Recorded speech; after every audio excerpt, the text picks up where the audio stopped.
Igbo mana ege ntị anyị ekenekwu n'ọzọ n'ụbọchị iwuruchi nke taa.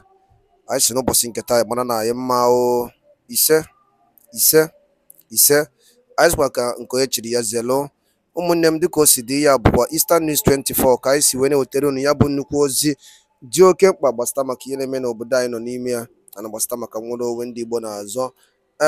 Anyị si na onye ọbụla bụ onye Igbo na anyị si na ọ ya dịrị gị na mma. Before I gaa n'ihu igosi na ya bụ ihe nnukwu ife gbara ọkpụrụkpa ji maka ya wee bịa n'iru akwụkwọ n'ụbọchị nke taa na Eastern News 24. O nwere ihe ndị World Igbo Congress kwuru n'iru akwụkwọ Orozie degala Bola Ahmed Tinubu. Mma achọkwa unu gee ya bụ ife ya bụ on International News TVC. Mma achọ ka unu gee ya bụ ife unu ga-esi ya unu atụọ alụ nke unu kwuo efu chere gbasata maka ihe ndị a niile akwụgasị n'iru akwụkwọ gbasata maka ife ndị World Igbo Congress kwuru wee nye Buhari ultimatum to release onye ndu Nnamdi Kanu. All right, over to you. Welcome back. We're still reviewing the papers. Semeka, Amaka, are you ready? Yeah. The World Igbo Congress has called on President Bola Tinubu to embrace a political solution and release the leader of the IPOB, Nnamdi Kanu, as a gesture of goodwill and step towards national healing. In a statement titled "The Case for Nnamdi Kanu's Freedom," World Igbo Congress calls for political resolution based on justice, national healing, and unity. The group urged the federal government to seek a political solution that fosters dialogue over division, justice over injustice, healing over hostility, and ultimately peace over persecution. Signed by the President, Sir Festus Okere, and Sir Chris Ogara, the group said the trial of Nnamdi Kanu has raised profound concerns regarding the adherence of the principles of fair trial, the equality of arms, and the right of a defendant to prepare an adequate defense. They also said that the group also urged the Nigerian government to respect a federal high court judgment mandating Kanu's release, highlighting the constitutional requirement to enforce such decisions nationwide.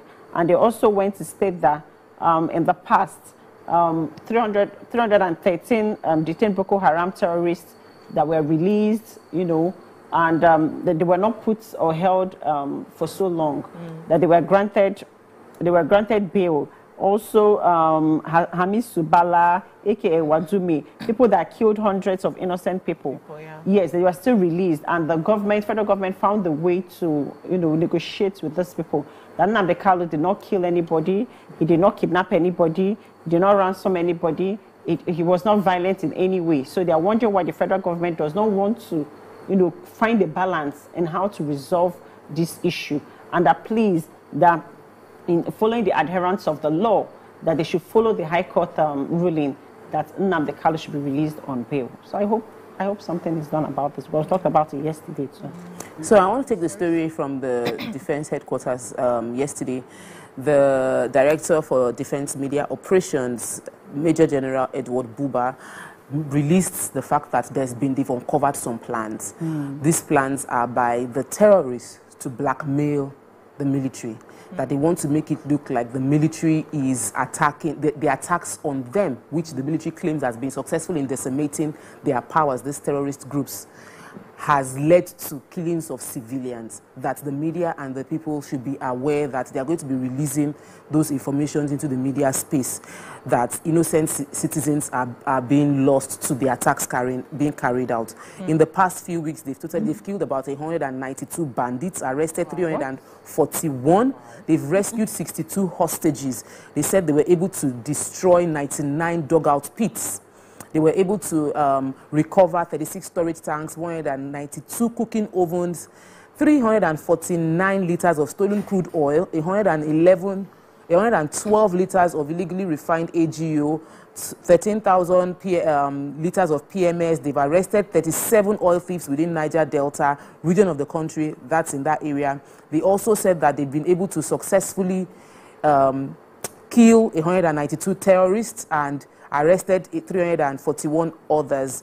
62 of the kidnapped hostages were released, and 122 ISWAP/JAS combatant terrorists surrendered with their family members at various theater operations. And this is to say, we are doing our best as military. They say the military is working to kill terrorism dismantle their network and create conditions whereby they cannot carry out their acts of terror and harm citizens again. And for this reason, the armed forces will continue to hunt down their leadership, and whenever they come with their blackmail to say that the attacks on them, the drone attacks on them, is now hurting citizens, civilians, we should be aware that that is their own way of blackmailing the military. So yeah, but when they say with the numbers that you're calling, these terrorists are they like ants? It's like they keep coming out. They keep they're a lot. They're really a lot. We have no idea. We need as we're killing, we need to be ensuring that we are reducing the ability to recruit. Exactly. And come back. Do we have another story? Yeah, so I have the story of Ganduje, Gandola. The All Progressive Congress on Thursday named 9 persons who allegedly masterminded the suspension of its national chairman, Dr. Abdullahi Ganduje. These 9 guys claim to be party executives for the APC from Ganduje ward in Dawakin Tofa local government. They firstly issued a statement suspending the national chairman, Dr. Umar Abdullahi Ganduje. So, and these 9 persons, they named them. The 9 suspects listed in the petition are Awalu Jemomi, Mahadeweti, Damala Gale, Samaila Haladu, Lami Nusani, Barguma Musa, Musa Lado Meshayi, Ahmadu Meshayi, and Umar Amarwa. See the way you call the name. Like I said, the thing is that rolling. Yeah, so they were they've arraigned them. They are in court now, and they said the Abdullahi Umar Ganduje should continue as the national chairman for APC. So therefore, he's going to participate in the Ondo primary elections coming up on Saturday. They did that so that he won't be able to participate in that Ondo election coming up. All right, now let's move on to the Vanguard. Major headline: Tinubu government hasn't borrowed from CBN, says Edun. Agitation for Yoruba Nation laughable. Defense headquarters. Over 1,000 students, educators abducted, killed in Nigeria, according to the UNICEF. Wike triumphs as PDP NEC endorses Damagum-led NWC. Federal government places ex-Kogi Governor Yahaya Bello on watch list. UTME jammed to arrest parents seen at CBT centers. Wow. APC court halts Ganduje's suspension. Federal government will pay 3.2 trillion as subsidy if tariff hike is reversed. Poor production. All minister CDS vow to curb oil theft in Niger Delta. Crystal Palace set eyes on Lukman to beef up squad. What stories do we have in the Vanguard? Okay, Anybody so ready? yes, so JAMB, the students have started writing JAMB, and they have something to say about that.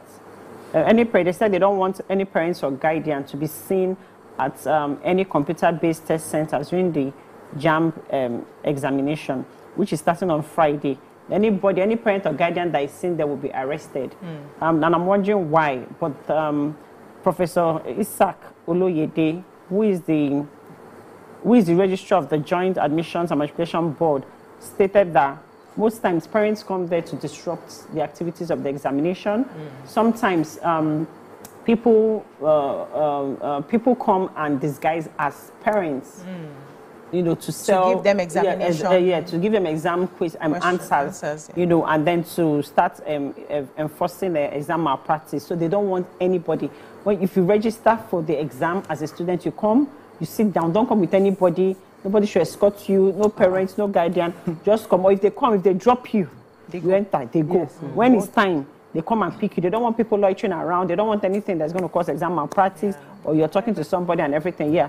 So they said even that because even parents are trying to do that. Our children of nowadays that we cannot even live for how many minutes? Yes, you learn to leave them now. I'm happy with JAM. JAM has really tried and improved. Yes, they really improved. You can't even exam malpractice is not possible. Yes, because your paper is type A, another person's own is type B. Yes. So if the person should be telling you A, B, it's something else. Yeah, and then they're saying that they want like for you to write JAM now, you must attain the age of 17. Wow. Yes, so yeah, that's a good one. Like that. Any other stories in the Vanguard? Yes, definitely. Sad story though. The UNICEF, the United Nations Children Fund, yesterday came up with a report that was carried out by the Global Coalition to Protect Education from Attack, GCPEE. It said that about 1,000 children, 1,000 students or educators have been abducted, killed, or armed in Nigeria, mainly within the northeast area, that the northeast records the highest number of students and teachers being armed. They mentioned that even though the president had signed the Safe School Declaration in 2015 by the former president, Muhammad Buhari, that that is directed to save the schools, but we're not seeing the implementation. The minimum standard Safe Schools project hasn't been fully implemented. That based on the commitment that UNICEF has, UNICEF is co-leading both the inter-ministerial committees on Safe School and is saddled with the task of rolling out the implementation of safe school around Nigeria. UNICEF also is committed that they will support the government of Nigeria in the first phase. There will be about 14 states that will fully domesticate the Safe School initiative. And the Permanent Secretary for Benue State's Ministry of Education and Knowledge Management has commended UNICEF for the interventions and the collaborations with the states, and they're looking forward to seeing the implementation. I'm excited about the fact that we're talking about this, but beyond talking about it, we should never have to hear that students go to school and then going to school, parents are more worried about sending their children to school than keeping them in the house. It's really wrong, and teachers also should be encouraged, because same way they kidnap students, they kidnap teachers as well. So when you see something, say something. That's just it. Even when kids. All right. Igbo young man esere akwe toronti na ofuma gbasata maka ife nwanne anyị nwoke kwuru n'elu akwụkwọ a n'ụbọchị uhuruchi nke taa na Eastern News 24 bụ ebe anyị si wee dewetara ya bụ nnukwu ozi dị oke mkpa gbasata maka ihe na-eme n'ala Igbo ana gbasata maka nwere onwe na-azọ. Nwanne nwoke bụkwa nna ya, o kwuru ya dịka o si wee dị, rọtasịrị aka ebe dị iche iche nke mmụtakwuru ihe nwee maa n'ụwa bụ onye ọbụla ji ihe nwata mụnye ya enu akarụbeghị iro n'oge eme gịnị n'oge eweta ya, mana ọ bụ irubula okwu. Ife a na-eme ndị Igbo, ife a na-eme ụmụ Chineke, ife a na-eme ndị Biafra adịgo mma nke itinye ya ọnụ ka mara ife a ga-ebe ya, maka ya bụ ife adịlọ mma. O nwere ife ndị Igbo melụ and nwere ife ụmụ Biafra melụ. Mmadụ si na ọ chọziri ịnọrọ onwe ya, ọ bụla esen o nwere ife a na-akpọ dialogue, ana onye ntebụl wee kọwaa wee chịkọọ wee maa ka esi mee ka ife wee dị mma, ọ bụla ịgba egbe, ọ bụla igbu mmadụ. Daalụ niile na gị bụ onye ọma na-ege ntị ka esi wee na-esola anyị na Eastern News 24 bụ ebe anyị si wee na-ewetara unu ya bụ nnukwu ozi gbara ọkpụrụkpụ gbasata maka ihe na-eme na obodo anụ anyị nọ n'ime ya. Anyị si na Chukwu oke abịa ma ga na elu ncha niile n'ofu n'ofu dịka unu na-alụ ahụ unu ka wee na-esonyere anyị n'iru akwụkwọ Eastern News n'ọnụ ya dịka echi na echi ada agwụ agwụ. Na Chukwu oke abịa ma ga na elu ncha niile dịka ị na-ashie ya, kwụrịtakwa ụmụnne anyị ndị ọzọ aka. Nwa daalụ niile na ụmụnne m, ka emesịa n'ụmụ Igbo.